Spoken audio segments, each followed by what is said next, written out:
Oh, thank you so much. I think we do a quick picture. Sure. All right? Here's for you. Thank you. There you go. Thank you. Perfect. Thank you so much. Thank you.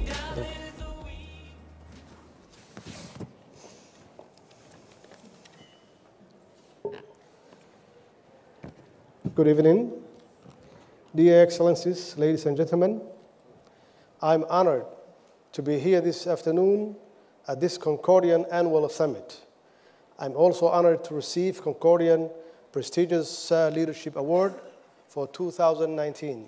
mudanayaal iyo marwooyin waxaa sharaf ii ah galabta inaan idinla joogo shirweynaha sanadlaha ah ee Concordia waxaa sidoo kale sharaf ii ah inaan gudoobo abaalmarinta hogaamineed ee Concordia sanadkan 2019 waxaan si gaar ah hogaanka Concordia uga mahad celinayaa inay aqoonsadeen dadaalka joogtada ah ee madaxda Geeska Afrika ugu jiraan sidii gobolka nabad loogu soo dabaali lahaa khilaafka iyo dagaalku waxa ay siyaabo kala duwan u siyaadiyeen saboolnimada ka jirta gobolka sida inay dhaawac weyn u geysteen kaabayaasha dhaqaale hay'adaha iyo wax soo saarka burburinta hantida qoqobka iyo kala daadashada mujtamaca iyo shabakadaha bulsho barakac qasab ah iyo shaqo la'aan iyo sicir barar joogto ah waxa intaasi dheer khayraadka oo yar oo ay weheliso koror dadweyne oo xawli ah saboolnimada iyo horumar la'aanta ayaa sidoo kale ah qodobada qaybta ka qaata xasilooni la'aanta gobolka nabaddu waxa ay lagama maarmaan u tahay in la helo kobac waara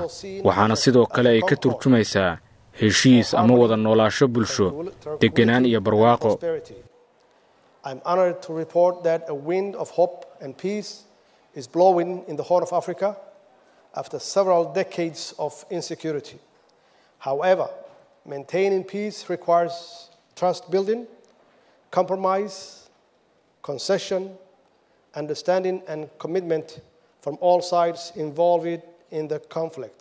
waxaa sharaf ii ah inaan idinla wadaago in Geeska Afrika hadda ay ka jirto saasaan rajo iyo nabadeed kadib sanado badan oo nabadgelyo la'aan ah si kastaba in nabadda la joogteeyo waxa ay u baahan tahay kalsooni dhis isu tanaasul wadajir faham iyo inay taasi ka go'an tahay dhammaanba dhinacyada qaybta ka ah khilaafka heshiiskii saddex geesoodka ahaa ee u dhexeeyay saddexdeena waddan waxa uu xoogga saaray isdhexgalka dhaqaale waxaana mahad iska leh ra'iisul wasaaraha Itoobiya mudane Abiy Ahmed iyo madaxweynaha Eritrea mudane Asiya Afwerki intaasi marka laga yimaado waxa wali jira caqabado u baahan in laga gudbo taageero dhanka dhaqaalaha ah iyo mid siyaasadda ah ugu dambeyntii waxaan jeclahay inaan Concordia ku bogaadiyo inay isku keentay dhammaanba bulshooyinka caalamka waxaan ugu mahad celinayaa abaalmarinta hogaamineed ay ugu sharfeen fadlan halkaas ka sii wada hawsha qiimaha leh ee aad haysaan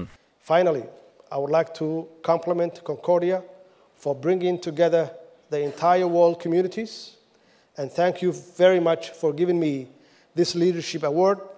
Please keep up the good work and I thank you.